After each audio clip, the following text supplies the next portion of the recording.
Geoff's Wonderland. And welcome to episode 87 of The Wonderland. Everyone, absolutely the only podcast guaranteed never to mention the word parsimonious more than once. And that was it, so let's move on. It's a pretty good word though, isn't it? I'm not sure exactly what it means, and I'm not even going to take the time to look it up, simply because I can't mention it again, because a promise is a promise. Well, a promise is usually a promise, unless you haven't promised that it's a promise, in which case it might not be a promise after all, but it may simply show promise of being a promise. Anyway, good to have that sorted out. Since the last episode went to air, I've been giving a little bit of thought to some new theories that I've cooked up, some of which are ideas I've had for a while and just put on the back burner. And one of these is really an incredibly simple idea, and it's this. The more likely a crime is to be detected, the less likely it is to occur. Now, I do know that that is another one of my no-brainers, and it certainly has been considered before and more than once. But it's also the cornerstone of what might be the only solution we have to an increasingly common problem for ordinary people in just about every country every single day. So, with all of that in mind, it's time to put on our crime-fighting underwear as we fire up the high-powered microscope of Theory Time. Yo, you can't know what you can't know. I'm gonna tell you what I think I know. And I know what I know. This is what I know. Theory Time. And welcome to Theory Time. So the problem I'm referring to in the introduction is that of online scam artists / confidence tricksters. The root of the problem, of course, is technology. And ironically, it's also the solution. Potentially. If the internet hadn't been created, the problem wouldn't exist. But it has been created and we're stuck with it. And like every communications system ever invented, the crooks have found a way to make it work for them as well. Now, I'm not saying that a lot of work isn't already being done in this area to tackle things like money laundering and high-level corporate crime, etc., etc., but it seems to me that there's almost no official support to protect normal people from the online quasi-invisible scumbag element constantly trying to con us out of money every time we check our email. Of course, one thing that lies in the way of tackling this problem is the human tendency to believe that there is such a thing as something for nothing. First of all, from both a logical and economic standpoint, that concept makes slightly less sense than the existence of the tooth fairy, and yet just about every person who's been successfully scammed in the last 25 years must have, at some point, on some level, believed that they really might actually get something for nothing. So my opinion is that if you were a normal person, your answer should be no, there is absolutely no such thing as something for nothing. Full stop. End of story. Conversely, if you are one of those lost souls identifying as internet scam artist, the concept of something for nothing would ironically ring absolutely true and be somewhere between a mantra and a way of life, given the statistically proven likelihood that you can actually get it. Proof of this is the constant flow and ever-increasing amount of scam attempt emails most of us routinely find in our inboxes every day. Now, regardless of the fact that a lot of these scam attempts are pathetically lame and therefore pretty easy to spot from moment one, not least because of spelling and grammatical mistakes, and also by it being quite simple to see the sender's actual email address, there remains an alarming number of people, not all of whom are completely stupid, who are being successfully targeted by these invisible bandidos, just as there are many older people who are not particularly internet or tech savvy, who are both trusting and easily frightened, and who are thus ripe for being ripped off in handfuls. I think any government calling itself interested in ordinary people should be addressing the problem by all means necessary, and I don't believe for one second that available technology would not be able to squash this if there was sufficient will involved. In the meantime, folks, if you ever receive something in your email that seems doubtful or threatening in any way, do a Google search on it and find out if other people have received the same email, because 99 times out of 100, a whole lot of people will have. And the advice from cybercrime experts is always the same. Delete whatever it is immediately, preferably before even opening it. And a quick related side note, as for phone scam attempts, I avoid these nowadays by never ever answering calls which display either no number or a number I'm not familiar with. Because the way I see it, if it's really important, they'll leave a message, text me, or find me on social media and contact me there. If a message is left, and if there's anything odd or threatening or mysterious about it, ignore it. And if you can, block the number on your phone. And if the message is asking you to call back, then don't.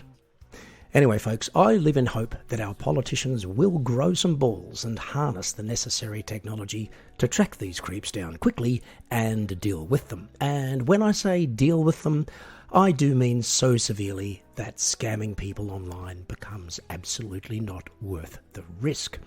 Because, as I said right at the beginning, the more likely a crime is to be detected, the less likely it is to occur. Anyway, once we've taken care of that, we can apply a similar solution to clickbait and conspiracy theories and outdated links and fake news and cat memes and the trolls and Instagram attention seeking and the whinging Star Wars fanboys and the cyberbullies and the Nazis. This is what I know. Theory time. And that's it for today's hopefully helpful and ultimately optimistic edition of Theory Time. Well, as always at this point in the show, it's time for Song of the Day. And today's offering comes to us from none other than Mark C. Cole's Loftus. And this is another track from the latest album, Northern Tales. And this one's called Freaks. Take a listen. I wish I could be all the things you want to be. Then you'd love me for the way that I am. I like to believe there's an angel over me, making me a place in your plan. Is that too much to believe? Is that too much to achieve?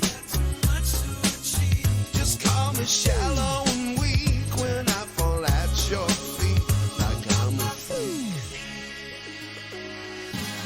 Like I'm a freak. Twisted and weak, sour and sweet, shallow and meek. Think of a time when I could make you mine. I would be there just as fast as I can. I like to believe that you're coming back to me. I'm still the biggest part of your plan. Is that too much to believe? Is that too much to achieve? Just call me shallow and weak when I fall at your feet, like I'm a freak. Like I'm a freak. Shallow and weak, sour and sweet, twisted and meek.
And that was Loftus with Freaks.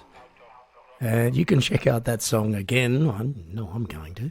And indeed, the whole album on any of the music streaming services, as far as I know. You know, it's always good when segments of the Wonderland accidentally segue nicely into one another. And this is one of those occasions. As in, we've just listened to a song called Freaks, and you're about to hear from a couple of actual freaks as we crash once again, headfirst into Good Times with Big Geoff and Little Kev. I'm ready, Kevin. How ready are you? Geoff, are you I don't ready? know, man. I feel so unprepared right now. Okay, well, Why am I so nervous about this episode? Why is that? That's because I'm going to throw some concepts at you, Kevin, that you've not even thought about. Oh, my God. You do your best work when you're under pressure, Kevin. So, I hope so. Yeah, you do. I'm going to cross my fingers and my toes and anything else that's crossable. No, please do that. Now, Kev, I've got some things here. Hang on a minute that I've written down that I want to ask you. Okay, well, we're talking about economics, folks, because... See, this makes me feel terror. This is like an interrogation now. No, it's serious, Kevin. And what I want to ask you is... God. Economics is a field that Kevin is personally quite familiar with, in the sense that he knows that there is such a field. Kevin, first of all, the question one to you is, to what extent do you believe in the next 6.5 years the balloon industry will be affected by inflation? Over to you, Kev. I think inflation is ballooning at the moment. So Okay. I concur. Well, you concur. Okay, that's all we need. Thanks very much, Kevin. Okay, Kev. Now, I had a thought the other day. You were driving back from the Netherlands. Oh, yes, I was, Geoff. You were driving back in your car. Are you stalking me? I was stalking you. Yes, telephonically, I was stalking you. But Kev, before I continue along that road, and pardon the pun, because folks, he was on a road in his car. All right. Yes. But before we continue on that, let's think about the word Netherlands. Now, let's also think about the word nether regions. The nether regions. This came directly into my head when you said Netherlands. There it is. The nether regions. Now, is it because you've got the word Holland, right? Now, we all know Holland is the Netherlands. But I think at some point, somebody wasn't happy with the word Holland. They're like, no, I don't like Holland. What are we got to call it something else? What about nether? It's neither here nor there. Nether here. I think you're onto something. Netherlands. Can we call it Netherlands? No, because it sounds uncertain. It sounds indecisive. Nether regions. Yeah, but do you know what the nether regions are? If you're talking I know what this exactly means, Geoff. Yeah, it means, right, Kevin? Need I be detailed in my explanations of... Go ahead, jump in, Geoff. Go ahead, come on. You were the one talking about underwear a few episodes ago. Underwear. Yes, indeed. Well, where do you wear your underwear, Kevin? In your nether regions, Geoff. Right, and this is why, folks, the best underwear on the planet comes from Amsterdam. Yes, because that's where it was invented. Really? Yes, before the Netherlands was a country, before it was anything at all, it was famous for having the best underwear on the planet, and still secretly does. And what a lot of people don't know is that that's why it's called the Netherlands, because they are taking care of your nether regions. The land of... It's neither here nor there. It is neither here nor there. Yeah, true enough. Yeah. Anyway, coming back to the original story, Kev, you were driving in your car, and yes. I've got a question for you, and it is, if someone came to you and said, Kevin, we're not going to pay you for your performances or your, appearances as an entertainer at venues. You'll still be doing them, but we're not going to pay you for that anymore, ever, not a cent. Right. But we are going to pay you the same amount of money for travelling. Yeah. Just for travelling. That's all. So would I still have to show up at the gig? Maybe if I could fly to Holland or wherever and just return, just turn around. No, you have to do the gig, but they make a point. I have to land. Yeah. You have to be at the venue, but you don't get paid for that. It's just in your contract that you have to do it. You don't get paid for it. And you'll have a man... I don't get paid for it? No, you have a very stern man come up to you at the beginning of every performance, look you in the eye, and say in a slow, steady voice, Kevin, remember that we are not paying you for this performance. You are not being paid. You are being paid, my fine young friend, for driving yourself back and forwards, flights taking gear with you, all the discomfort that you could possibly have earned. Oh my God. Now, Kevin, Geoff, this releases all of the tension of like singing in key and picking out the right song and making sure the audience loves you and being entertaining and happy and joyful. I could be miserable, which is great. Out of tune, hatred-filled for an audience in front of me. Yeah.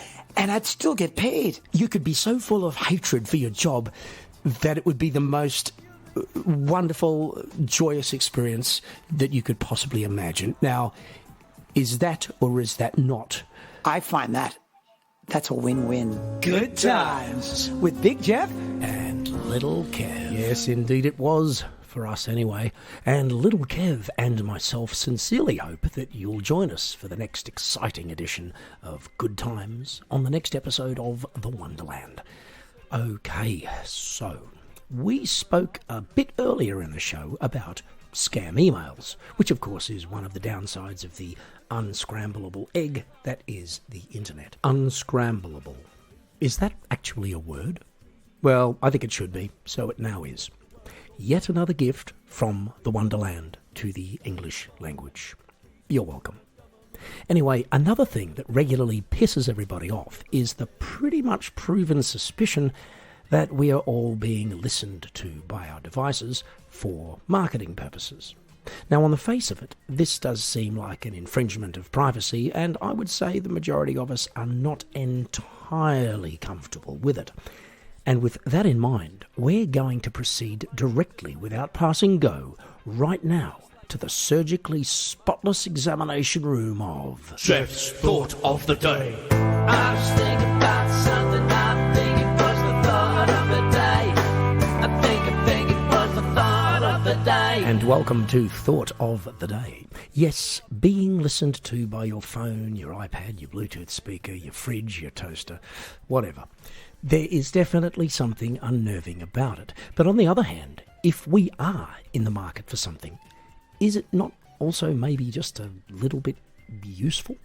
Now, don't get me wrong here. I'm not giving it an absolute pass simply because it's not like somebody came out and said, click here if you'd like us to listen in on your conversations with a view to selling you stuff. At least, not in so many words, and therein lies the problem. As we should all know by now, there is a hell of a lot of fine print out there which is offered to us pretty much every day in a whole lot of situations and on a whole range of issues, and which almost none of us ever bothers to read. And you can bet your ass that at some point we have tacitly allowed this listening device situation to happen by ignoring such fine print because we've had better things to do at the time. So, am I suggesting that we start reading the fine print? Well, what I am suggesting is that we have to remember that not reading it kind of dissolves our justification to whinge about it afterwards, okay? And how was all of this fine print stuff allowed in the first place, I can hear you ask? The simple answer to that, of course, is that we allowed it to be allowed.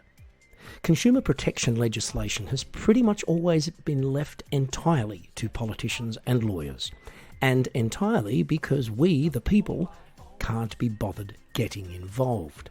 Let the lawyers and the politicians deal with all that crap, we said. That's their job, we said. And so, as usual, we've really only got ourselves to blame. So, could you call it karma? Kinda.